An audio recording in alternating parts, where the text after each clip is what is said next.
दोनों जगह आपका बैलेंस था, मैथ्स भी और बायो भी, तो आपने कैसे डिसाइड किया कि मेरे को तो अब डॉक्टर प्रोफेशन में जाना है? कि एलन की तरफ से इतना सारा मटेरियल मिल जाता था। पहले हमें लगता था कि अच्छा मॉड्यूल मिल गई, फिर रेस दे दी, ऐसे होता था ठीक है और दे दी क्वेश्चन सॉल्व करने के लिए। पर बाद में आगे आते आते फिर एनसीआर, हैंडबुक, इतनी सारी चीज़ें मिल जाती थी, इतना मटेरियल मिल जाता था कि ऐसे होता था अरे यार इसको सॉल्व कर ले, वही बहुत है। ज़्यादा सोर्सेज पे जाके हमें डिस्ट्रैक्ट नहीं होना। किसी दूसरे को हम जो भी बताएं कि हमारी प्रिपरेशन कैसी चल रही है, वो उससे कोई फ़र्क नहीं पड़ता हम दूसरे को क्या बता रहे हैं, पर हमें खुद के साथ ईमानदार होना चाहिए कि मेरा इतना टॉपिक हो गया है, मुझे आज ये भी करना था पर मैं नहीं कर पाई। तो चलिए शुरुआत करते हैं। 720 का दौर चल रहा है। नीट यूजी का जब से ये की आई है उसके बाद 720 में 720 बहुत बच्चों के आ रहे हैं, लेकिन अलग अलग स्टोरी है, इसलिए आपसे हर बार कुछ ना कुछ अलग अलग ऐसे बच्चों के साथ मिलने के लिए, साक्षात्कार करने के लिए आ जाते हैं। आज मेरे साथ हमारी सीकर की बेटी, अब तो डॉक्टर बोलूँगा, डॉक्टर प्राचिता, उनके पेरेंट्स, एक ख़ास बात है, इनकी जो मदर है वो हमारी एलन की रह चुकी स्टूडेंट, यूँ कह दीजिए मेरी विद्यार्थी रह चुकी है। 98-99 में आपने एलन को ज्वाइन किया था, तैयारी करी थी RPMT की। आप उमा देवी जी, साथ में प्राचिता के फादर विनोद जी और इनके छोटे भाई मास्टर पार्थ। देखिए एक बात है सत्यार्थ, जब परिवार के अंदर पढ़ाई का माहौल होता है, छोटा सा एक नगर जहाँ कोई इस तरह का कोई एनवायरनमेंट नहीं, लेकिन बच्चे ने पढ़ाई का अपना जो दौर चल रहा था, उसमें जब बोर्ड का एग्ज़ाम आया, CBSE बोर्ड में आउट ऑफ 500 499 मार्क्स, 1 नंबर कटा। और फिर उसके बाद सब्जेक्ट जो थे उसके अंदर दोनों में इंटरेस्ट, मैथ्स में भी बायो में भी बराबर इंटरेस्ट। तो आप देखिए इतना बराबर इंटरेस्ट कि अभी CBSE बोर्ड का 12 का एग्ज़ाम दिया तो दोनों में आउट ऑफ 195 मार्क्स। और ऐसा गजब का इंटरेस्ट कि कहाँ से चल रहा है कि जब हमारी स्टूडेंट थी उमा देवी जी, उस समय जब पढ़ने आए थे, इन्होंने भी ज्वाइन तो किया था एलन का RPMT, सेशन था 98-99, लेकिन मैथ्स में अच्छा इंक्लिनेशन था, अच्छा लगाव था, जुड़ाव था, अच्छा एक कह दीजिए इंटरेस्ट था, तो उन्होंने RPT एग्ज़ाम भी दिया था। और वही बात 2 in 1 जो वहाँ से माँ से चल रही है वो आज बेटी में नज़र आ रही है। उस बेटी ने भी इस बार दोनों लाइन के एग्ज़ाम दिए हैं, साइंस बायो भी, साइंस मैथ्स भी। जब JEE मेंस का एग्ज़ाम दिया, रिज़ल्ट आया तो उसमें इनका रहा 99.34 परसेंटाइल। और अभी एडवांस का एग्ज़ाम दिया 26 मई को, अभी एलन के की से इनके बन रहे हैं 185 मार्क्स आउट ऑफ 360। बात हम किसकी कर रहे हैं? मैथ्स लाइन की बात नहीं कर रहे, JEE मेंस की बात नहीं कर रहे, एडवांस की बात नहीं कर रहे, बात कर रहे हैं उस प्रोफेशन की जो नोबल प्रोफेशन होता है, जहाँ पे वो प्रोफेशन कभी भी लाइफ में रिटायर्ड नहीं होता है। हाँ जी, डॉक्टर प्रोफेशन, उसमें तो कमाल कर दिया, धमाल मचा दी साहब। और 720 आउट ऑफ 720, एक छोटी से नगर से प्रतिभा कहीं भी हो सकती, इस बात को सत्यार्थ कर दिया, चरितार्थ कर दिया। तो शुरू करते हैं इनकी जर्नी से। बीच में जो दोनों जगह बात करेंगे, एक साइड मेरे पास्ट है, एक साइड मेरे साथ अभी प्रेजेंट है, और एक फ्यूचर बीच में हमारे है। और देश का फ्यूचर वास्तव में बहुत अच्छा है, क्योंकि बच्चा है और बच्चा दिल का सच्चा होता है। चलिए साहब, परिवार से स्टार्ट करते हैं। बेटा, आपको ये दोनों जगह आपका बैलेंस था, मैथ्स भी और बायो भी, तो आपने कैसे डिसाइड किया कि मेरे को तो अब डॉक्टर प्रोफेशन में जाना है? सर इंटरेस्ट तो मेरा मैथ्स की तरफ थोड़ा सा ज़्यादा था, लेकिन फिर पेरेंट्स जो थे उन्होंने कहा कि डॉक्टर वाला जो प्रोफेशन है वो ज़्यादा सूटेबल रहेगा, बाद में जो आगे की लाइफ होगी, प्रोफेशनल लाइफ होगी, वो ज़्यादा स्टेबल रहेगी। तो मैंने मेरी पेरेंट्स की बात मानी और उसके अकॉर्डिंग बायो चूज़ किया। बिल्कुल सही है, बीइंग ए फीमेल कैंडिडेट भी ज़्यादा अच्छा रहता है ये प्रोफेशन, और जब आपको दोनों में इंटरेस्ट है तो दोनों में आप आराम से अपनी पहचान बना सकते हैं। और वैसे भी अभी मैंने कहा डॉक्टर कभी रिटायर्ड नहीं होता। अच्छा, आप भी 2 in 1 थी, तो आपका क्या रहा? हल्का सा पास्ट में चलें, आपने क्या किया अभी? सर करंटली तो मैं सुपरिटेंडेंट हूँ गवर्नमेंट ITI में। इससे पहले मैंने 12 साल तक टीचिंग लाइन में रही हूँ। मैंने इंजीनियरिंग के स्टूडेंट्स को पढ़ाया है, असिस्टेंट प्रोफेसर के पद पे काम किया है। और यदि उससे भी पास्ट में जाती हूँ तो आपके मार्गदर्शन में मैंने पढ़ाई की थी और RPET क्लियर किया था। चलिए बढ़िया, मतलब एजुकेशन में आप भी हैं। विनोद जी, आप बताएं आपका क्या है, इस समय क्या कर रहे हैं? मैं सर गवर्नमेंट स्कूल में प्रिंसिपल के पोस्ट पे भी हूँ, झुंझुनू में बगड़ शिक्षा नगरी है वहाँ पे, और उससे पहले लेक्चरर था ज्योग्राफी का, और 12th तक मैं भी साइंस बैकग्राउंड से ही हूँ। उसके बाद में चेंज की ट्रैक। मतलब पूरा हर जगह एजुकेशन चल रहा है, एजुकेशन का पूरा एनवायरनमेंट है, हाँ। पूरी फैमिली में ही। तो आप तो पूरा स्कूल के प्रिंसिपल में पूरे बच्चों को संभालते हैं, तो आपको मालूम है कि माहौल कैसा होना चाहिए। उस माहौल के कारण ही, क्योंकि सिस्टम तो हर जगह एक ही है, कोटा का सिस्टम बिल्कुल रेप्लिका इम्प्लीमेंट झुंझुनू किया है, लेकिन रिसोर्स भी वही है, स्टडी मटेरियल भी वही है, हम फैकल्टी भी यहाँ से ट्रेन करके वही भेजते हैं, ताकि जो कहते हैं उस पर एलन जो कहता है वही हमेशा करता हुआ दिखता है। लेकिन सबके लिए वही करते हैं। लेकिन वहाँ पे कितने बच्चों के बीच में अपनी पोजीशन बनाई, वहाँ पे कितने बच्चे थे झुंझुनू में? सर झुंझुनू में 12th के अंदर तो लगभग 100 स्टूडेंट्स थे, और 12th पास जो थे लीडर बैच के अंदर, उसके अंदर लगभग 80 के अराउंड स्टूडेंट्स थे।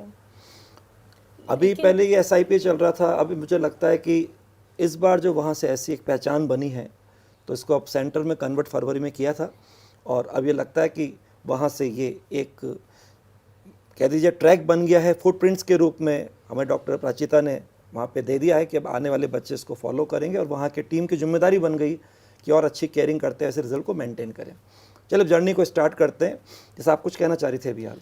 सर ये सिक्कर के साथ ही चल रहा था झुंझुनू का, तो लगभग 250-3,000 के करीब बच्चे टोटल थे। क्योंकि एलन का जो डिजिटल ऐप चलता है उसके ऊपर टोटल नंबर ऑफ स्टूडेंट्स आ जाते हैं कि how many students are appeared in the exam, तो उस हिसाब से। चलिए, तो आपका ड्रीम खुद का था, डिसाइड कर लिया, पेरेंट्स के हिसाब से भी हल्का सा कंसर्न कर लिया, आपने एलन को ज्वाइन किया। तो जो भी यहाँ पे इस समय देख रहे हैं, सुन रहे हैं, वो चाहते हैं कि आपकी जर्नी को आप पहले हल्का सा अपने आप बताइए कि आप अपनी जर्नी में, क्योंकि बच्चों की पढ़ाई अपने पढ़ाई के हिसाब से कमरा एक होता है, अपनी वो दुनिया बन जाता है। तो आपका पढ़ाई का तरीका क्या था? एक early to bed, early to rise, या अपने हिसाब से जब पढ़ाई का मन लगता था उस हिसाब से बिल्कुल लपक के एक सनक और एक ललक से पढ़ते थे? नहीं sir, early to bed early to rise वाला तो मेरा नहीं था। मैं नाइट आउल हूँ, और मैं रात को लेट ही सोती थी, लगभग 1-2 बजे के आसपास, और कभी कभी ज़्यादा लेट भी हो जाती थी सोने में। उस टाइम पे अच्छा कंसंट्रेशन बनता था, क्योंकि सब लोग सो रहे होते थे, तो फिर कोई डिस्टरबेंस नहीं होती थी, तो मैं रात को लेट तक पढ़ लेती थी। और रूटीन में फिर सुबह उठ के कोचिंग जाती थी, वापस आती थी, तो जो कॉन्सेप्ट्स पढ़ाए थे उनको रिवाइज़ करना, उनके रिलेटेड क्वेश्चंस मॉड्यूल से रेस से सॉल्व करना, और फिर छोटे भाई के साथ थोड़ी सी मस्ती, और फिर वही रात को पढ़ाई होती थी। बहुत बढ़िया, मतलब आपने अपने आप ही छोटे भाई को भी इसमें कह दीजिए इनका रोल भी दिखा दिया कि बीच में ब्रेक लेते होंगे पढ़ाई में, तो इसके साथ मस्ती करते होंगे, वापस से बैटरी चार्ज हो जाती होगी। आप रात को अपने को पढ़ाई को फोकस करने के लिए कोई और तरह का म्यूज़िक यूज़ करते थे कुछ ब्रेक के अंदर? हाँ, अगर कभी कभी पढ़ते टाइम माइंड सेचुरेट हो जाता था, तो उस टाइम पे बीच में थोड़े टाइम के लिए गाने सुनना, और ये सब फ्री होने के लिए थोड़ा हो जाता था। बहुत बढ़िया बात है, पढ़ाई के लिए कोई टाइम फिक्स नहीं, बस मन लगना चाहिए, दिल लगना चाहिए। उस काम में मन लग रहा है, आप डूब रहे हैं, तो काम में अपना नो डाउट अच्छी एफिशिएंसी होगी। सर एक्चुअली हमारी जॉइंट फैमिली है, इसके दादा दादी और हम सारे के सारे साथ ही रहते हैं, तो उसमें क्या रहता है कि दिन के अंदर काफ़ी डिस्टरबेंस रहता है। और रिलेटिव भी आते हैं, सारे दिन बातें भी होती हैं, और ये इसका स्टडी रूम जो है वो नीचे की फ्लोर पे था, ये ऊपर नहीं जाती थी क्योंकि इसका मन नहीं लगता था, तो ये नीचे ही स्टडी करती थी। तो मेरा मानना ये है कि दिन में डिस्टरबेंस की वजह से ये नहीं पढ़ती थी, रात को फिर बैठती थी। जो लोग सुन रहे हैं ध्यान से देखिए, मालूम था कि दिन में पढ़ाई नहीं हो सकती, इसलिए अपने आप डिसाइड कर लिया कि रात को करना है, लेकिन कुल मिला के 24 घंटे में अपने काम को ढंग से मैनेज कर लिया।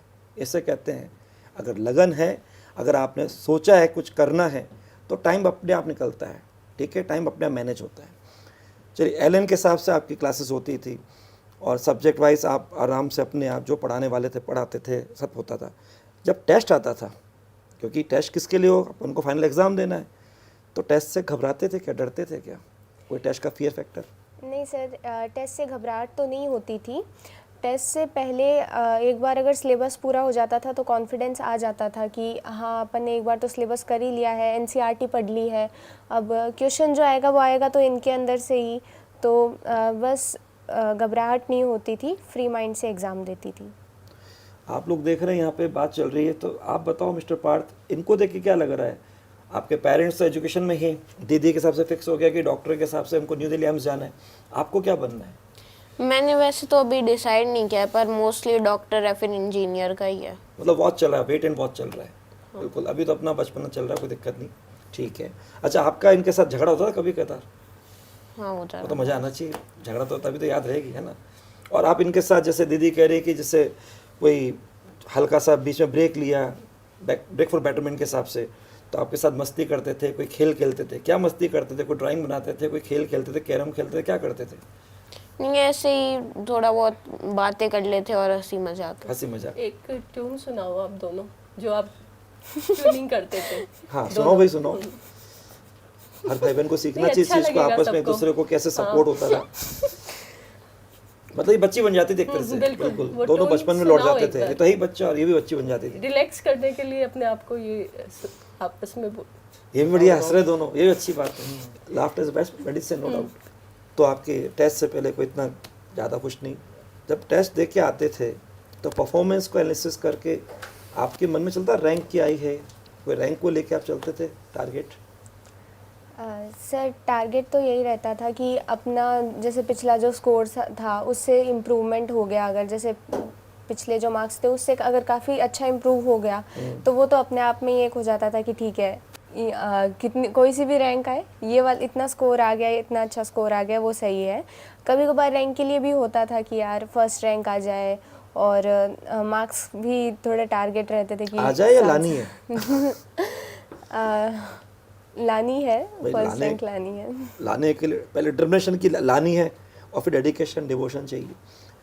चलिए कोई बात नहीं, रैंक का कोई मेरा प्रेशर नहीं था, और ये वास्तव में पढ़ाई के हिसाब से ही होना चाहिए कि जितना हमने तैयार किया उसको हम रिटर्न कर लें, और efficiency is the key success for any exam. चलिए, अब आपके ये जो टेस्ट होते थे इसमें आपको भी लगता था यार कभी यार यहाँ पे तो बच्चे बहुत कम हैं, सीकर से जुड़ा हुआ है, कभी ऐसा मन में लगा कि पढ़ाई के हिसाब से पढ़ने में आपको सब्जेक्ट में ऐसा लगा कि यार बच्चे क्लास में ज़्यादा होने चाहिए, चलो अपन कोटा चलें, ऐसा कुछ लगा कभी?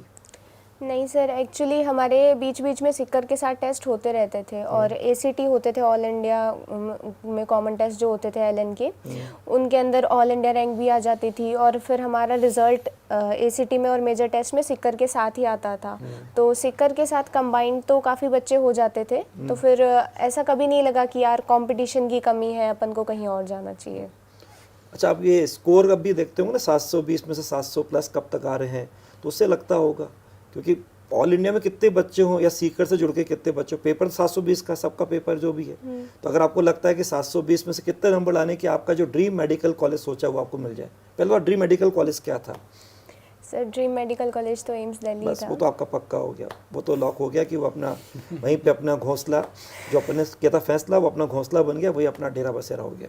अब बताइए कि जो ये अपने 720, 715 जब भी ऐसे आते लगता होगा ना यार अपना जो ड्रीम है तो पूरा हो जाएगा, क्योंकि पुराना रिकॉर्ड बताता है, ठीक है। सर हाईएस्ट मार्क्स तो मेरे 710 रहे हुए हैं। ओके। 715-20 आए नहीं कभी, पर 710 पे भी फिर होप रहता था बिल्कुल। कि यार हो सकता है थोड़े बहुत इम्प्रूव भी हो जाए, या फिर पिछले साल के अरे रिजल्ट मजाक क्या थोड़ी, 720, 710 नंबर ला रहे हैं, मजाक थोड़ी, 24 लाख बच्चे एग्जाम देने जा रहे हैं, तो बहुत बड़ा अचीवमेंट है। और पिछले साल का रिजल्ट देखे तो 710 पे भी एम्स दिल्ली मिल रहा था। ओके। कुछ बच्चों को, कुछ को नहीं मिल रहा था वो सब्जेक्ट के अकॉर्डिंग।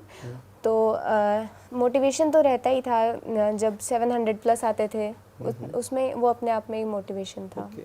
अच्छा, आप बेटा मैथ्स भी लेके चल रहे थे और आपका बायो भी था, तो आपने ये सोचा कि जेई मैथ्स का भी आपने फॉर्म भरा होगा, क्योंकि आपने बोला कि अभी एडवांस का ये है तो एग्ज़ाम तो दिया है तो फॉर्म भरा ही होगा, तो आपको चलता है कि दोनों को कैसे बैलेंस करें, था कि ऐसा कि इसका एग्ज़ाम को भी ढंग से देना है, प्रिपेयर करके देना है? नहीं सर, जेई मेंस के लिए ऐसे नहीं था कि इसके लिए अपन अलग से प्रिपरेशन करके इस एग्ज़ाम को ढंग से दें, मेन फोकस नीट पे ही था। जेई मेंस के लिए हाँ, एग्ज़ाम से थोड़े दिन पहले कुछ मैथ्स के कॉन्सेप्ट्स पढ़ लिए, और वो सब जेई मेंस के लिए इतना ही किया था, मेन फोकस नीट पे था। तो इसमें मैथ्स एक और काम किया था, जैसे ही जेई का पेपर होता था तो ये वहां से कलेक्ट करके ले आती थी और उसको घर पे आके सॉल्व करती थी। सेंटर से। तो सेंटर से कलेक्ट करके ले आती थी, तो उससे भी काफ़ी इम्प्रूवमेंट हुआ, उसको पता चलता रहा कि जेई मेंस में किस टाइप के क्वेश्चंस आते हैं, और उस लेवल की फिजिक्स इसकी हो गई। बहुत बढ़िया, इससे उसको नो डाउट एक तो जेई का लेवल हल्का सा ऐसा लेवल या लर्निंग भी होनी चाहिए, आपके कंसेप्ट डेवलपमेंट के हिसाब से सब्जेक्ट में डेवलपमेंट भी होना चाहिए। तो वहाँ पे आपके कई बार अनसीन ऐसे क्वेश्चन आते हैं कि आपका दिमाग कैसा चलता है, कैसा दौड़ता है, वो भी ज़रूरी है। तो अगर वो इसकी टेस्टिंग हो गई, अरे मैथ्स में इंटरेस्ट है ही, तो उसने इसको नो डाउट सपोर्ट किया ही होगा। मैथ्स का आपका क्या रोल रहा आपके इस पढ़ाई के ट्रैक में? सर मैथ्स तो मेरे लिए मतलब काफ़ी, जब मैं मैथ्स पढ़ती हूँ तो फिर मेरे दिमाग में और इधर उधर की और बातें नहीं चलती, फिर वो सब्जेक्ट का ही ध्यान में रहता है। और मैथ्स सब्जेक्ट बहुत अच्छा सब्जेक्ट है, लॉजिकल सब्जेक्ट है और मुझे काफ़ी पसंद है, इंटरेस्ट है उसके अंदर। तो फिर जैसे मैं कोई सब्जेक्ट पढ़ते पढ़ते, जैसे बायो पढ़ते पढ़ते अगर थक गई या फिर मुझे ऐसे हो रहा है कि यार काफ़ी टाइम से मैं ये इस टाइप का पैटर्न ही पढ़ रही हूँ, तो फिर मैं मैथ्स के भी कुछ क्वेश्चन सॉल्व कर लेती थी, या फिर कुछ जैसे एनसीईआरटी मैंने पढ़ी थी 11th-12th की मैथ्स की, तो वो पढ़ लेती थी, उसमें से क्वेश्चंस कर लेती थी। तो वो एज ए रिफ्रेशमेंट काम करता था, माइंड रिलैक्स होता था, रिफ्रेशमेंट हो गया, एक हल्का सा चेंज होने से भी अच्छा लगता है। आपकी भी मैथ्स थी, तो आपको क्या लगता था जब आपको पुरानी अपनी, जब आपने मैथ्स के साथ अपने आरपीटी का एग्ज़ाम भी दिया था और अपनी बेटी को देखते थे, तो क्या लगता था कि मैथ्स को कैसे डील कर रही है? नहीं, मैथ्स को तो सही कर रही थी सर। एक्चुअली फिजिक्स मैथ्स की वजह से इसकी अच्छी हो गई। बिल्कुल। तो स्टार्टिंग से ही ये फिजिक्स में हाईएस्ट 180 स्कोर कर रही थी। इसका थोड़ा यदि कम चल रहा था तो वो बायोलॉजी साइड में चल रहा था, लेकिन लास्ट में जाके बायोलॉजी को भी कवर कर लिया था। तो मेरा ये मानना है कि मैथ्स की वजह से इसकी फिजिक्स काफ़ी स्ट्रांग हो गई। हाँ, तो मैथ्स ने इसके लिए काम किया दोनों तरह से, फिजिक्स में न्यूमेरिकल्स भी, फिजिकल केमिस्ट्री में भी, अच्छी ग्रिप के लिए भी, और एक सब्जेक्ट में कभी फेड अप हो गए या किसी में बोर हो गए तो सब्जेक्ट को चेंज करके, जहाँ इसका इंटरेस्ट आई तो उनके क्वेश्चन को कर लिया, या उससे जुड़ा हुआ जो आपका जेईई का कोई पेपर उसको करके देख लिया। मैथ्स की वजह से सिर्फ फिजिक्स की काफ़ी स्ट्रॉन्ग हो गई, तो मतलब एक तरह से हॉबी के रूप में लेने लगी है मैथ्स और फिजिक्स को। क्या बात है। फिर बायो थोड़ा पीछे छूटने लग गया। फिर हम लोगों ने उसको बेटा सजेस्ट किया कि बेटा हॉबी ये तो ठीक है कि इंटरेस्ट फिजिक्स में ही ज़्यादा है, लेकिन फिजिक्स तो काफ़ी 1/4 ही पार्ट है नीट का, तो आप थोड़ा बायो को भी, अपने को बायो के बिना अपन आगे नहीं, टॉप पे नहीं पहुंच सकते। बिल्कुल। तो बायो को भी थोड़ा सा लॉजिकल नहीं है, लेकिन थोड़ा सा याद करना पड़ेगा, उसको रिवाइज आप ज़्यादा करो, तो फिर इस बायो को भी इसने कवर कर लिया। उससे परफॉर्मेंस पूरी आने में इसको काफ़ी हेल्प मिली। और उसके अलावा इसकी मदर तो क्या है सर, इसकी बारीक छोटी छोटी चीज़ों पे ध्यान रखती थी, तो मैं हर चीज़ पे नहीं टोकता हूँ कभी, और उससे कई बार पेपर इसका डाउन हो गया। जैसे वीकली चल रहे हैं या जो टेस्ट चल रहे हैं सेंटर पे, तो फिर मैंने कहा कोई बात नहीं, चलो ये तो होता रहता है, लेकिन मेजर कहीं गलती की तो फिर मैं उसको सीरियसली टोकता था।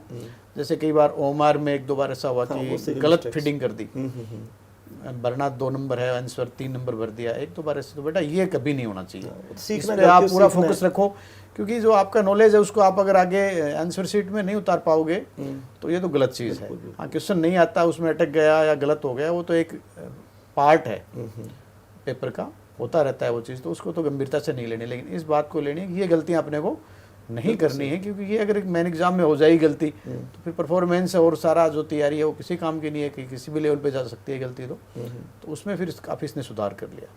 वैसे रिहर्सल का रोल ही है, अपन ये रिहर्सल कर रहे हैं, जितनी गलती करनी यहाँ पर कर लें, उनसे सीखें, सुधार करें, निखार करके आगे बाकी जो एलन का टेस्ट शेड्यूल है सर, लास्ट 1 मंथ में काफ़ी 20 से 22-23 पेपर इन्होंने दिए, तो उससे काफ़ी एकदम फ्लो ऐसा बन गया उस पैटर्न से कि कहीं भी इनको ऐसे लगा नहीं कि अपनी मेन जो एग्ज़ाम है, जिसको 1 साल की तैयारी, 2 साल की तैयारी के बाद अपन उसमें जा रहे हैं, तो उससे कोई घबराहट होना या कहीं कोई एक्सपीरियंस की कमी। और सबसे अच्छा मुझे ये लगा कि इनका 5 को पेपर था, 5 मई को, और शायद 21 को लिया क्या प्राचीता, सेम टू सेम जैसे उसी टाइमिंग में पेपर हो रहा है, और ऐसी ड्रेस वैसी इसने पहन रही है, शूज़ नहीं पहन के जाना है, खाली स्लिपरी पहनना है। इन सब चीज़ों का, बारीक चीज़ों का ध्यान, तो बच्चे को फीलिंग होती ही नहीं है कि आज मैं मेन एग्ज़ाम में जा रहा हूँ या जो अपना जो फाइनल रिजल्ट का पेपर है उसमें जा रहा हूँ, क्योंकि अपना जो एलन सेंटर है उसके सारे शेड्यूल है, वही टाइमिंग है कि दोपहर 2 बजे से अपने को देना है। तो सारी उसकी हैबिट्स, ओमार शीट फिलअप करने की, वो करने की, ड्रेस की, पेन और कैसी पानी की बोतल ले जानी है, ये सारी चीज़ें इन प्रिपरेशन से बहुत बच्चों को हेल्प मिलती है। ये अपन भी मिली है रहा था इस बार कि अपन बच्चों को इतना हैबिचुअल कर दें कि इतनी बार नीट यूजी एग्ज़ाम दे दिया, उसी टाइम ड्यूरेशन में, उसी तरह का आपका जो एनवायरनमेंट होता है उसी में, वही प्रिकॉशंस, क्या लेके जाना है, क्या लेके नहीं जाना है, क्या पहन के जाना नहीं जा या क्या पहन के नहीं जाना है, ये सब ध्यान रखते हुए उसी प्रकार से चेकिंग कर रहे हैं वो पूरा अपने चेक staff को। करते हुए इनको तैयार कर दिया। तो प्रैक्टिस करते करते इतने हैबिट बन गई कि आज यहाँ दिया, कल वहाँ दिया, फाइनल डे भी दे के आ गए। तो बहुत आसानी से इनको बहुत easy मेंटली लगा। प्रिपेयर हो गए उस चीज़ के लिए बिल्कुल ही। उनको ऐसे लगा कि नॉर्मल यही एग्जाम है, वैसा ही देते आ रहे हैं अपन तो रोज। चलिए, अब आपको जैसे पापा ने बताया बिहाल की छोटी मोटी बातों पे तो आपको नहीं टोकते थे, लेकिन ये बात बहुत बड़ी थी कि अगर हमने अटेम्प्ट सही कर दिया, सब कुछ सही कर दिया, तो एमआर शीट में हमारा फिलिंग गलत नहीं होना चाहिए। आप अपने सिली मिस्टेक्स को जो भी है उसको शुरू से लगातार रेक्टिफाइड करने की कोशिश करते थे, क्योंकि बच्चों का सबसे बड़ा नासूर होता है सिली मिस्टेक। अटेम्प्ट क्वेश्चन एक भी गलत हो, अपने को मालूम है 5 नंबर पीछे चले जाएंगे, और ऊपर 5 नंबर कम होने का मतलब टॉप मेडिकल कॉलेज में एकदम आप हट गए, वो आपके ऑप्शन खत्म हो जाते हैं। तो और बच्चों को बताइए कि आप सिली मिस्टेक को, जो भी अपनी जर्नी चालू कर रहे हैं, जो भी आपको सुन रहे हैं, और इस समय आप उनके सबके रोल मॉडल हैं, तो उनको बताइए कि सिली मिस्टेक को उनको शुरू से ही अगर ध्यान नहीं दिया तो कोई भी आदत न तो जल्दी बनती है, और बन जाए ना छूटती है। तो अगर कोई आदत आपकी गलत है, बन जाए, नेगेटिव करने की आदत पड़ गई, तो उसको टाइम लग जाएगा छूटने में। तो सबको बताओ क्या तरीका होना चाहिए ताकि शुरू से सिली मिस्टेक इनसे दूर होते चले जाए। सर सिली मिस्टेक्स रेक्टिफाई करने के लिए तो कंसंट्रेशन ज़रूरी है और प्रैक्टिस ज़रूरी है। हर टेस्ट के बाद जो जो क्वेश्चंस गलत हो रहे हैं उनमें अगर सिली मिस्टेक्स हो रही हैं तो वो हमें या तो साइड मतलब रफ़ कॉपी में या कोई रजिस्टर बना के लिख लेनी चाहिए कि इस टाइप की क्वेश्चंस में ये गलतियां हो रही हैं, या फिर उनको ध्यान में रखना चाहिए कि नेक्स्ट टेस्ट में या फिर किसी भी अगले टेस्ट में ऐसा रिलेटेड कोई क्वेश्चन आए तो मैं ये वाली गलती दोबारा ना करूं, और जब नेक्स्ट पेपर हो उसमें कोई सिमिलर क्वेश्चन दिखे तब भी ध्यान में आना चाहिए कि हाँ ऐसा ही क्वेश्चन पहले भी आया था, उसमें ऐसे गलती हो गई थी, एंगल हॉरिजॉन्टल से दिया या वर्टिकल से दिया है, और ये सारी चीज़ें ध्यान में रखनी चाहिए। और साथ ही क्वेश्चन तो एकदम ध्यान से पढ़ना ही चाहिए, उसमें चाहे 10 सेकेंड एक्स्ट्रा लग जाए उस क्वेश्चन को ध्यान से देखने में, लेकिन उससे 5 नंबर बच सकते हैं, क्योंकि कई बार नॉट इनकरेक्ट लिखा हुआ आ जाता है। तो एक एक वर्ड ध्यान में रखना चाहिए, और जो इम्पोर्टेंट होता है बाद में लास्ट में तो आदत सी हो गई थी कि क्वेश्चन पढ़ते पढ़ते यहाँ ये वर्ड ऐसे अंडरलाइन करना, पूरा लास्ट में तो आदत ही हो गई थी एक एक वर्ड की कि इसको ध्यान से पढ़ना है। और ऐसे प्रैक्टिस करेंगे और पेपर को कंसंट्रेशन से देंगे तो सिली मिस्टेक्स को अवॉइड कर सकते हैं। बहुत सही बात अभी बोला, 10-15 सेकंड ज़्यादा लग जाए लेकिन फिर क्वेश्चन गलत नहीं होगा और वापस पढ़ने की ज़रूरत भी नहीं पड़ेगी। तो जो कितना सिंपल तरीका बताए, हल्का सा फोकस करके अंडरलाइन करके पढ़िए, जो बचपन का तरीका है, ताकि पढ़ने में कोई सिली मिस्टेक ना हो।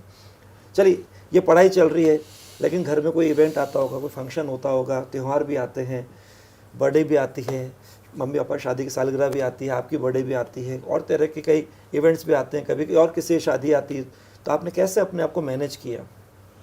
सर शादियों में तो जो मतलब क्लोज शादियां होती थी उन्हीं को अटेंड करती थी, बाकी शादियों में तो ऐसा होता था कि यार घर पे ही रह के खाना खा लेंगे, फालतू में टाइम लगेगा, उधर जाएंगे और करेंगे। तो शादियों का तो ये है। और बर्थडे तो मेरा हर बारी एग्ज़ाम्स में ही आता है। मेरा बर्थडे 7 मार्च को है, तो 7 मार्च को। अच्छा, बोर्ड एग्ज़ाम्स थे उस टाइम पे। अच्छा। तो उसका तो उस दिन तो सेलिब्रेशन वैसे ही नहीं हुआ। बोर्ड एग्ज़ाम जिस दिन ख़त्म हुए उस दिन थोड़ी छोटी पार्टी कर ली। 7 मार्च से मुझे भी याद है, हमारी शादी की सालगिरह 7 मार्च है ये तो बहुत खुशी की और बात है। छोटे बेटे का बर्थडे भी 7 मार्च को है। चलिए, उनका भी बर्थडे हिसाब से ये एग्ज़ाम चलते रहते हैं, स्कूल के या बोर्ड का एग्ज़ाम ये चलता था। अच्छा, एक बात और है, लेकिन कुछ तो अपने को चाहिए, हल्का सा एक एनर्जी के हिसाब से थोड़ा सा एग्जर्शन ख़त्म करना, मेंटल फिजिकल। तो पिक्चर जाते थे, मॉल जाते थे, क्योंकि घर में रहते थे, कई बार पिक्चर देखी होगी नो डाउट। हाँ देखी तो है, पर कम ही जाते थे। जैसे हमारी रक्षाबंधन पे 5 दिन की छुट्टियां हुई थी, तो उस टाइम पे चले गए, या फिर कभी छुट्टियां होती थी तभी जाते थे, ऐसे इतना फ्रीक्वेंट नहीं था। वो बस माइंड को रिफ़्रेश करने के लिए एक बार हो जाता था। अब देखो, सीधी सी बात है कि जो मेन काम है, अगर अच्छा हो रहा है, टेस्ट आपका अच्छा हो गया, सब कुछ आपने अपने को मैनेज कर रखा है, कोई चीज़ बैकलॉग नहीं है, तो ऐसा भी आपको हल्का सा रिफ़्रेश करने के लिए करना चाहिए। जो बच्चे कोटा आ जाते हैं या कहीं बाहर निकल के जाते हैं उनको तो ध्यान रखना ही पड़ता है, लेकिन जब बच्चे घर में होते हैं ना, उनको और ज़्यादा कंट्रोल करना पड़ता है, क्योंकि घर के अंदर जो भी माहौल है उसमें अपने आप को ढंग से एडजस्ट भी करना है और अपने हर चीज़ को बिल्कुल मैनेज भी करना है। घर पे सर जैसे डिवाइस, ये इलेक्ट्रॉनिक डिवाइस वगैरह तो इनको देते नहीं थे बच्चों को, क्योंकि वो तो पूरे दिन के पास रहेगी, मोबाइल है और है। पढ़ने के लिए, लेकिन जैसे थोड़ा सा मनोरंजन के लिए इतने छूट दे रखी थी कि फ्रेश होने के लिए शाम को खाना वाना खा रहे हो उस टाइम थोड़ी देर टीवी में भी हल्के फुल्के हैं, जैसे इनको सीरियल देखते थे, एक तो बाल भी रहता है कोई बच्चों का, तो साथ में पार्थ भी देखता है, तो दोनों उसी की बातें कर रहे हैं, बच्चे की तरह हो गए उनमें, तो वो ठीक है, साथ साथ में खाना भी खा रहे हैं। एक वो तारक मेहता का उल्टा चश्मा, तो इस तरह का था कि उनसे थोड़ा इनका मूड रिफ्रेश भी हो जाए, बच्चे को बीच में गैप तो चाहिए ही, 4 घंटे हो जाए पढ़ते हुए, 3 घंटे हो जाए, तो ये नहीं है कि वो 10 घंटे लगातार पढ़ेगा, थोड़ा सा उसको रिवाइज बहुत जरूरी चार्ज होने के लिए ये ज़रूरी है कि बीच बीच में वो अपना 3-4 घंटे के बाद में एक ब्रेक हो। उनको बोल भी रखा था, बेटा कंटिन्यू पढ़ो 3 घंटे 2.5 घंटे, हाँ, उसके जब बाद तक में आपका थोड़ा फोकस सा रहे, फोकस रहे, आप कैच कर रहे हो, बिल्कुल। और जब ओवरफ्लो होने लग गया, दिमाग में नहीं बैठ रहा है, तो आप आओ बाहर घूमो थोड़ा, आधी बार झूले पे बैठती थी आगे 10-15-20 मिनट, उस पर भी अपना एक तरह से ध्यान लगाती थी, तो दिमाग उससे रिफ्रेश करके उसके बाद दोबारा बैठती थी। आज खास बात क्या है इसमें विनोद जी कि अभी तक जिन बच्चों से मिला ना, अधिकतर बच्चे घर छोड़ के बाहर आके पढ़ाई करी। जैसे दिव्यांश है, उसने निकला वहाँ से चंडीगढ़ से कोटा आया। आपका जो डॉक्टर कहते हैं मंजूर है, वो पटना बिहार से आया। ऐसे बच्चा अधिकतर, लेकिन ये अलग एग्जाम्पल है जिसमें घर में रह के और वहाँ के माहौल को, अभी नहीं मैं पढ़ाई करूँ बाकी सब बंद कर दो, ऐसा नहीं हो सकता। आपको पढ़ाई करनी बिल्कुल, तो अपना टाइम देखा कि भाई चलो रात को पढ़ लेते हैं, चलो भाई जब जरूरत होगी, छुट्टी लगी रक्षाबंधन की तब पिक्चर देख ली, लेकिन हर चीज़ को बिल्कुल ऐसा किया कि कोई चीज़ पेंडिंग नहीं हुई और आराम से स्मूथ ट्रैक पढ़ाई का चलता है। हाँ बिल्कुल, आदि उसी चीज़ की संयुक्त फैमिली में रहने की आदि थी पहले से ही, बचपन से ही दादा दादी भी साथ में हैं, हम लोग तो दिन में चले जाते थे, तो वही दिन में केयर करते थे कि भाई ठीक है बाहर ट्रांसपोर्ट से बस से आ रही है तो गेट पे वो रिसीव कर लिया उन्होंने, आगे कुछ इनको गर्म खिला दिया, तो वो में हेल्प भी मिलती थी संयुक्त फैमिली से, और थोड़ा एनवायरनमेंट भी ऐसा रहता था कि बच्चे भी थोड़ा बीच में उनसे घुल मिल जाके, इनका दिमाग है थोड़ा वो रहता है कि ठीक है हल्का फुल्का एकदम से, हल्के फुल्के चलती रहती थी, स्ट्रेस नहीं आने देते, स्ट्रेस नहीं आने देते। ये पढ़ाई का माहौल बहुत जरूरी है। पढ़ाई के लिए स्ट्रेस इन पे दिया भी नहीं हमने, बेटा कि अपनी परफॉर्मेंस पूरी आप दो, स्ट्रेस तो लेना ही नहीं है। और जो अन्य विद्यार्थी हैं उनके लिए भी मैं एजुकेशन से जुड़ा हूँ सर, तो मेरी उनको यही सलाह है कि आप स्ट्रेस फ्री होके पढ़िए, स्ट्रेस से कोई चीज़ नहीं होगी। और पेरेंट्स के लिए ये है कि अपन उस पर बच्चे को थोपे नहीं चीज़ को, बच्चे में इंटरेस्ट पैदा करें। जिस फील्ड में आप उसको भेज रहे हो, मेडिकल में, इंजीनियरिंग में, तो बच्चे को उसके बारे में थोड़ी, उसका जो प्रोफेशन है कि उससे अपने को कैसे आगे की लाइफ है वो अच्छी उसकी रहेगी, या समाज में उसमें कैसे प्रतिष्ठा बनेगी, वो जिस चीज़ें उसके सामने अपन रिपीट करके और उसके अंदर इंटरेस्ट डेवलप होगा, इंटरेस्ट से ही बच्चा उस चीज़ को अधिगम कर पाएगा, ग्रहण कर पाएगा, तो वो थोड़ा ईजी उसके लिए हो जाएगा। स्ट्रेस से तो उल्टा उसमें कुंठा आ जाएगी कि उनको उस बार बार कहेंगे नहीं ये करो वो करो पढ़ो। हम इसको कभी भी इस तरह से नहीं कहते थे कि भाई पढ़ लो पढ़ो पढ़ो, पूरे दिन कहने से कभी प्रेशर नहीं डालते थे, प्रेशर नहीं डालते थे। वैसे मैं कह रहा हूँ आपने स्ट्रेस बोला, मतलब स्ट्रेस या प्रेशर से आप नॉर्मल लाइफ के काम को गलत कर देते हो। बिल्कुल, पढ़ाई तो अपनी जगह, तो पढ़ाई में तो बिल्कुल रिलैक्स होना चाहिए, ना फिजिकल एक्सरसाइज ना मेंटल एक्सरसाइज, बिल्कुल हल्के होके पढ़ना चाहिए। बच्चा इंटरेस्टेड रहेगा, अंदर से खुश रहेगा उसका मन, तभी उसका वो पूरी मैटर को समझ पाएगा वो। तो इसको यही रहता था उल्टे का, हम ये और बोलते थे इसको भी थोड़ा सा लेट नाइट वाला, कि अपने लोग हैं वो भी ये सजेस्ट करते हैं कि बहुत ज़्यादा लेट सोने से फिर हम ज़्यादा एज वाले लोगों को फील भी होती है सर इसमें कि लेट सोते हैं तो फिर सुबह दिन में थोड़ा भारीपन रहता है, लेकिन बच्चों को इतना नहीं होता। तो ठीक है, मैं उसको तेरे को शूट कर रहा है, लेकिन थोड़ा सा टाइम कम कर लेगी, 2-3 बज जाते हैं तो 1 बजे तक फिनिश कर लिया कर, फिर कम से कम 7 घंटे 7 से 8 घंटे तक नींद लेके फिर आराम से उसको उठाते थे कि जब नींद पूरी होगी तो ज़रूरी है कि अगले दिन में रिचार्ज होके और फ्रेश होके पढ़े। तो नींद तो कम से कम वो उसको टाइम वेस्टेज नहीं मानते थे हम, कि जितना सो रहा है, जितना आपकी बॉडी नींद मांग रही है, वो ज़रूरी है कि आप दूसरे दिन इंस्टीट्यूट जा रहे हो तो वहाँ भी फ्रेश रहो और आपका दिमाग भी बिल्कुल एक्टिव रहे। तो यही एग्ज़ाम से पहले भी हमने किया, पहले दिन इसको काफ़ी लेट उठाया था कि रात को लेट सोई थी, फिर इसको काफ़ी 10 बजे ही उठाया सुबह, फिर थोड़ा नाराज़ भी होगी कि मैं 9 बजे के लिए बोल रही थी 1 घंटा, कि मुझे इतना लेट ख़राब हो गया। बेटा टाइम ये ख़राब नहीं हुआ, ये एनर्जी गेन की है आपने, कि दिमाग है वो फ्रेश रहेगा, कि उसको भी दिमाग को भी रेस्ट से ही उसकी एनर्जी गेन होती है कि रेस्ट कर रहे हैं। तो जितने लोग इस समय बच्चे घर में रह के पढ़ाई कर रहे हैं और जो पेरेंट्स भी देख रहे हैं, तो पेरेंट्स जो मैसेज दिया उसको ध्यान सुनो, और जो घर में रह के पढ़ाई कर रहे हैं देखो कि आराम से घर में रहकर भी अगर आपके पास सब तरह के सोर्स हैं, साधन है, सुविधा है, तो वहाँ भी आप माहौल अपने आप देख के पढ़ाई कर सकते हो, और ऐसे सिलेक्शन तो बहुत आसान है, ऐसे कमाल भी कर सकते हो, ऐसी मिसाल भी बन सकते हो। चलिए अब आपसे आगे बात करते हैं कि आपके जो एलएन के हिसाब से जो भी आपको स्टडी मटेरियल मिलता था, जो कंटेंट था आपके पास, जो आपके मॉड्यूल थे, जो नोट्स थे, उनको सबको आपको लगता सफिशिएंट है वो? हाँ सर, क्योंकि एलन की तरफ से इतना सारा मटेरियल मिल जाता था। पहले हमें लगता था कि अच्छा मॉड्यूल मिल गई, फिर रेस दे दी, ऐसे होता था ठीक है और दे दी क्वेश्चन सॉल्व करने के लिए। पर बाद में आगे आते आते फिर एनसीआर, हैंडबुक, इतनी सारी चीज़ें मिल जाती थी, इतना मटेरियल मिल जाता था कि ऐसे होता था अरे यार इसको सॉल्व कर ले, वही बहुत है। ज़्यादा सोर्सेज पे जाके हमें डिस्ट्रैक्ट नहीं होना। हम बच्चों से कहते थे हम आपको कुछ ना कुछ देते रहेंगे, आपको लगातार बिजी रखेंगे, ताकि आपको लगे यार कि एक प्रैक्टिस भी लगातार चल रही है और हमको लगातार कुछ ना कुछ नया मिल रहा है, तो एक एक्साइटमेंट भी रहता है। और हमारी कोशिश होगी कि बच्चों को जितने भी झटके देने यहाँ दे दें, यहाँ भले कोई नई चीज़ दे दें, झटका लग जाए कोई बात नहीं, लेकिन उस झटके को सहन करने का नेचर भी आ जाएगा, बोल्डनेस भी आ जाएगी, तो वहाँ आराम से बोल्ड कूल होके जाएंगे, रिलैक्स होके जाएंगे कि हर झटके को हमने सहन कर लिया, तो वहाँ कौन सा नया झटका आएगा। और फिर प्रैक्टिस लास्ट में बिल्कुल रिगरस प्रैक्टिस चलती थी, पेपर की प्रैक्टिस हो जिसके अंदर आपका वही टाइम हो, वही तरह का एनवायरनमेंट हो, वही तरह के रूल्स रेगुलेशंस हो, डिसिप्लिन हो, तो उसका फ़र्क पड़ता है। और सब तैयार होकर जा रहे हो तो वहाँ आपको अटपटा लगेगा नहीं, इसका ध्यान रखता है। सर एक और मैं ऐड करना चाहूँगी, इसको मैंने कई बार बोला कि सीकर के अंदर काफ़ी इंस्टीट्यूट्स चलती हैं कि वहाँ से स्टडी मटेरियल आपको प्रोवाइड करवा देते हो, तो आपकी प्रैक्टिस और ज़्यादा हो जाएगी। तो इसने उस चीज़ को भी अवॉइड किया कि मम्मा ये जो मटेरियल है ये मोर देन सफिशिएंट है, मैं उसको नहीं कर पाऊंगी, आप मेरे लिए इतना मत कीजिए। तो ये एलन का जो स्टडी मटेरियल है उसको उस पे ही कंसाइज मतलब उसी पे टिकी रही, इसी वजह से आज 720 पे पहुंची है। अब मैं भी यहाँ पे एक बात बोल रहा हूँ मदर के साथ ही आपके, कि कई बच्चों से मिला, कईयों से टॉपर स्टॉक किया, वो दिव्यांश हो कि आप हो, कोई भी हो, हर बच्चे ने बोला सर एलन जो कंटेंट तैयार करके दे रहा है वो बहुत तरह के सोर्सेज से लेकर तैयार करता है। आज आपका मॉड्यूल तैयार किया तो जितने भी तरह के, एक सब्जेक्ट की बात करें और तरह की बुक्स हैं, सबका अलग अलग जो कंटेंट डिफरेंट है उसको यहाँ ले लिया है। तो हर की अलग स्पेशल चीज़ को एक जगह कलेक्ट कर दिया, कॉम्पैक्ट कर दिया, बस इसको ढंग से कर लो। आप उसको ढंग से करते जाओ तो सिलेक्शन बहुत आसान है, आप आराम से किसी भी एग्ज़ाम के सिरमौर रिजल्ट के साथ टॉप कर सकते हो। इसका मतलब अपने को अलग से कुछ सोचने की ज़रूरत नहीं, सिस्टम को ढंग से फॉलो कर। और सबसे इम्पॉर्टेंट है अपनी पढ़ाई के अंदर जो आपकी खुद की गलतियाँ दिख रही उनको सबसे ज़्यादा रेक्टिफाइड करें, उन पर पूरा फोकस करें। और डॉक्टर साइनी वैसे पॉजिटिव है तो नेगेटिव होना ही नहीं चाहिए। अब आता है थोड़ी सी बात, भाई रिहर्सल चल रहे हैं तो ठीक है, लेकिन एक दिन फाइनल डे भी आएगा और हमेशा एग्ज़ाम तो दिन में होता है तो रात को सोना पड़ता है। तो आपके अंदर क्या था जब आप 4 मई की रात को सोने जा रहे थे और 5 मई को आपका एग्ज़ाम था, उस समय आपके अंदर क्या थॉट्स चल रहे थे? सर लास्ट नाइट पे तो मैं नेक्स्ट डे एग्ज़ाम था तो थोड़ा जल्दी सो गई थी और थॉट्स यही चल रहे थे, अपना सिलेबस हो गया है, अपना रिवीजन हो गया है, अब अपन को अपना बेस्ट देना है। Very good.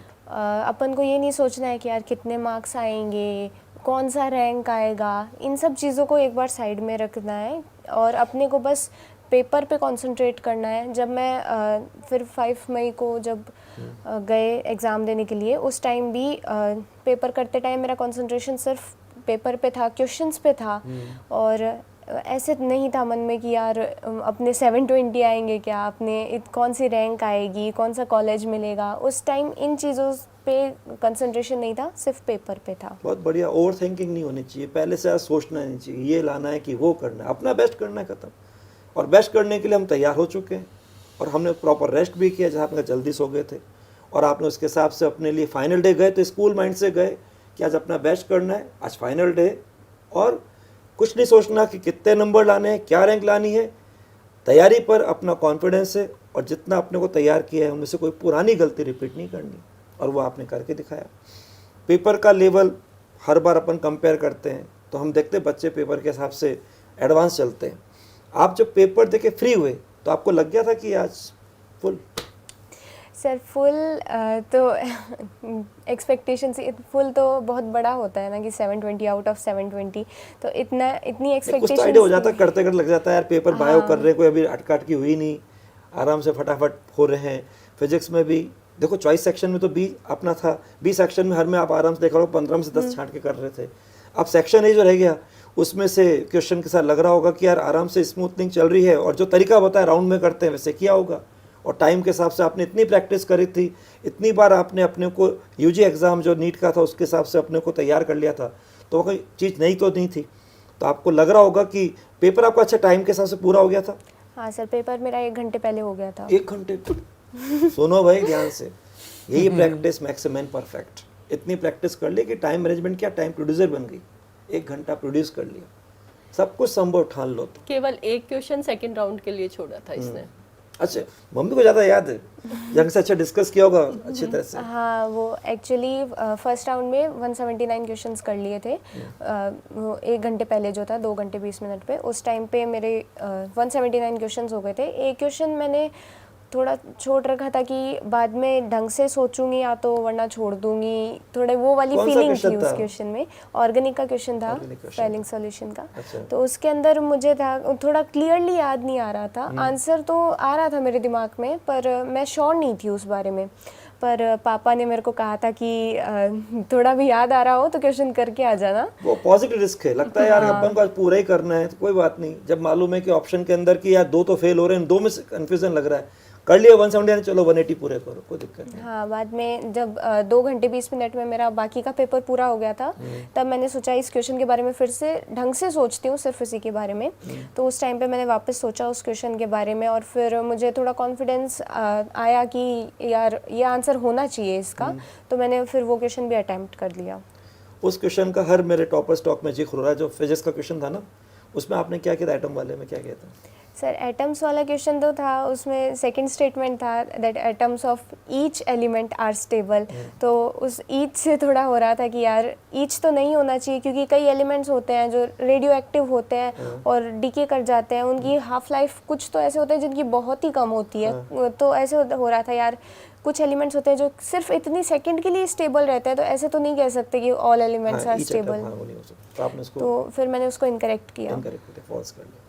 मैं वैसे ही बच्चों से कहता हूँ यार, क्वेश्चन में कभी भी कहीं मस्ट आ जाए ना, ईच आ जाए, उसको नेगेटिव कर देना, वो मतलब फॉल्स हो जाता है। उसमें तो वो मे से अपने आप लगता है मे मतलब पॉसिबिलिटी आ गई, लेकिन मस्ट मतलब आपने बिल्कुल सॉलिड किया, ऐसा होना ही चाहिए। तो जनरली ऐसे केस में, जनरली केस में कोई भी सब्जेक्ट का हो, वो आपका स्टेटमेंट फॉल्स हो जाता है। चलिए, तो आपके सब्जेक्ट के हिसाब से ज़्यादा इंटरेस्ट किस में था?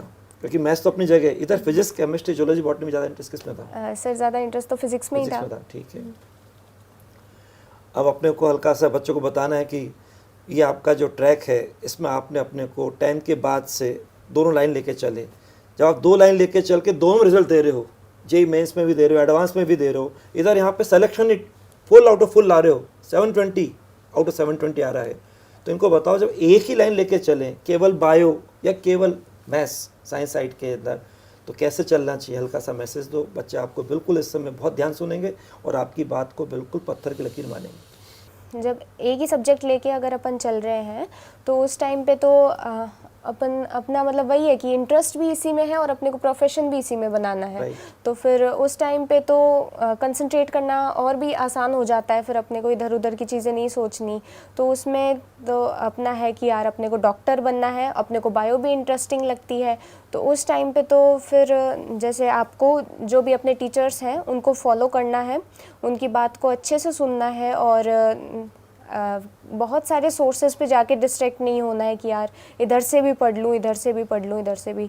वो फिर काफ़ी अलग अलग जगह जाते हैं, तो रिवीजन में फिर प्रॉब्लम आती है, रिकॉल करने में भी प्रॉब्लम आती है। इससे अच्छा हम एक ही सोर्स पे स्टिक रहें कि यहीं से पढ़ रहे हैं, रिवाइज भी यहीं से कर रहे हैं, तो फिर वो रिकॉल भी जल्दी हो जाता है। और बायो के लिए तो एनसीईआरटी ही मेन फोकस होना चाहिए, क्योंकि मोस्टली क्वेश्चन सीधे एनसीईआरटी से आते हैं और कुछ एक्स्ट्रा चीज़ें जो होती हैं वो इम्पॉर्टेंट हैं, जो वो हमें एनसीईआरटी में साइड में लिख लेनी चाहिए कि अपन रिवाइज़ करते टाइम उस पर भी एक नज़र एक बार मार लें, क्योंकि हो सकता है कोई by chance 1-2 question out of NCERT आ जाए।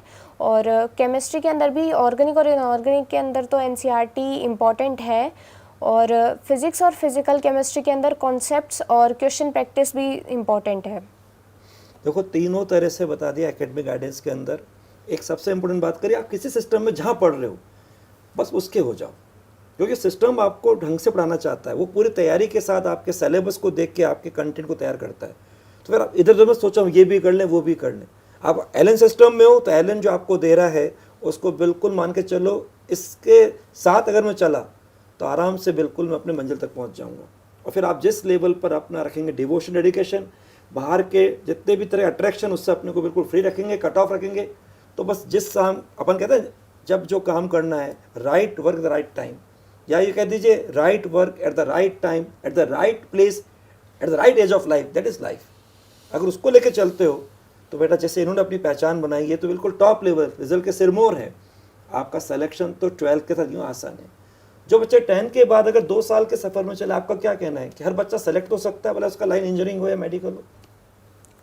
हाँ सर, सिलेक्शन तो सब जो भी मेहनत करेगा और डेडिकेशन के साथ पढ़ेगा, कंसंट्रेशन के साथ पढ़ेगा, उनका सबका सिलेक्शन हो सकता है। भले सबका पोटेंशियल अलग अलग होता है, तो हो सकता है हर बच्चा टॉप रिज़ल्ट नहीं दे सकता, पर सिलेक्शन सब डिज़र्व कर सकते हैं अगर वो हार्ड वर्किंग हो, सिंसियरली पढ़ाई करें।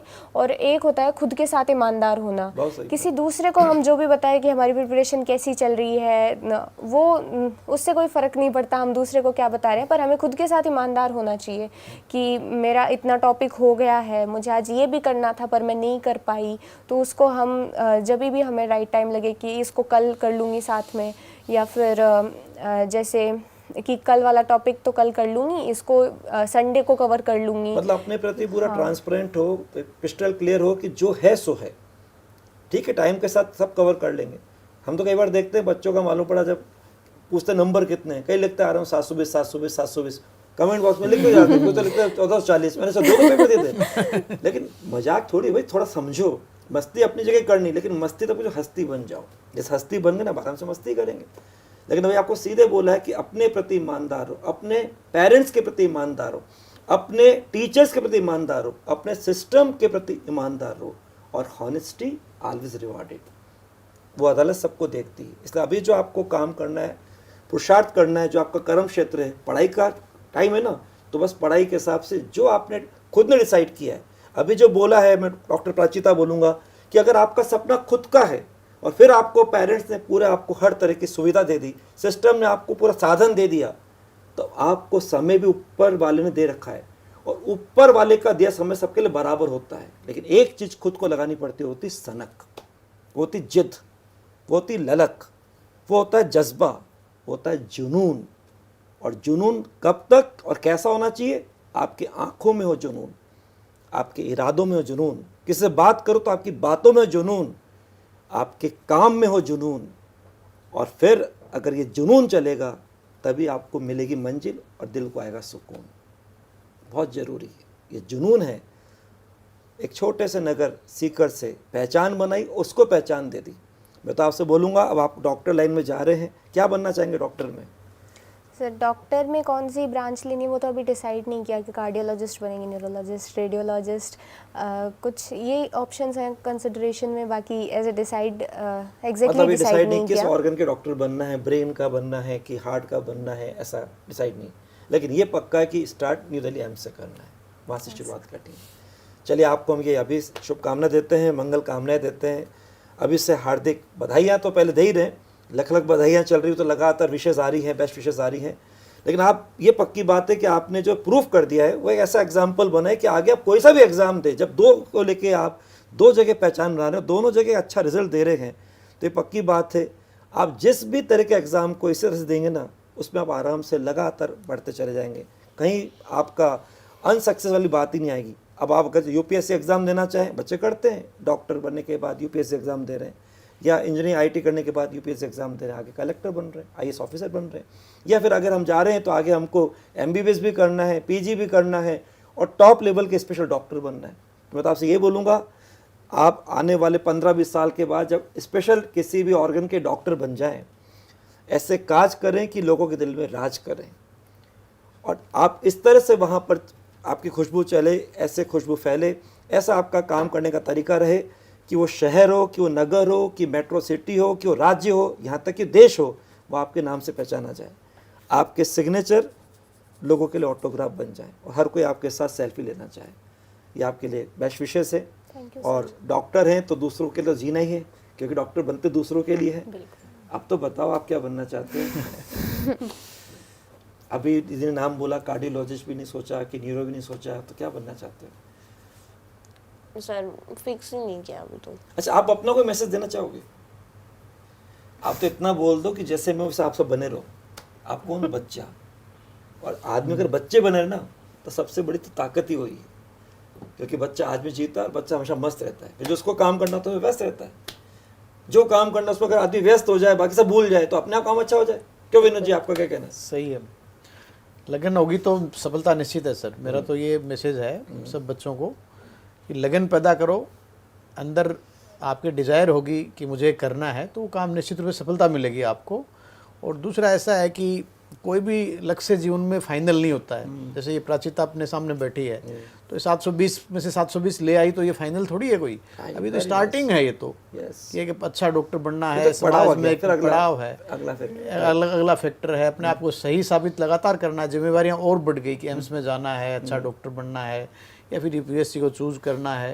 तो मंजिल तो आगे से आगे बढ़ती रहती है, कोई वो फिक्स नहीं होता कि एक बार अपने इस टारगेट के लिए दौड़ रहे हैं, ये मिल गया तो सब कुछ अपने को मिल गया, आगे कुछ नहीं होना है, ऐसा कोई भी नहीं होता। इसलिए सब जो स्टूडेंट्स हैं तैयारी कर रहे हैं, अच्छी बात है, 720 के लिए तैयारी कर रहे हैं, 720 आ गए तो बहुत खुशी की बात है।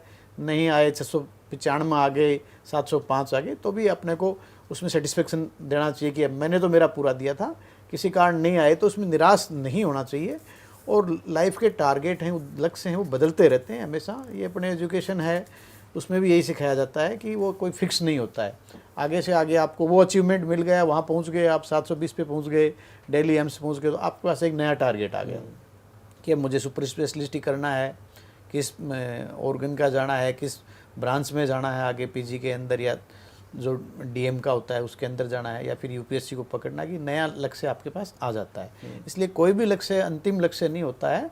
और जो विद्यार्थी तैयारी कर रहे हैं उन्हें निराश कभी भी नहीं होना चाहिए। क्या प्यारी बात बोली आपने, बहुत बढ़िया। निराश करना, एक बात ऐड करना चाहूँगा, कई बार बच्चों को लगता है कि यार 720 आ गए कि 710 आ गए कि 715 आ गए कि 705 आ गए, कुल मिला के मेडिकल कॉलेज मिल गया, एक अच्छा आपको मिल गया जीएमसी यानी कि गवर्नमेंट मेडिकल कॉलेज, और आपको पढ़ाई के माहौल से आपने एमबीबीएस कर लिया।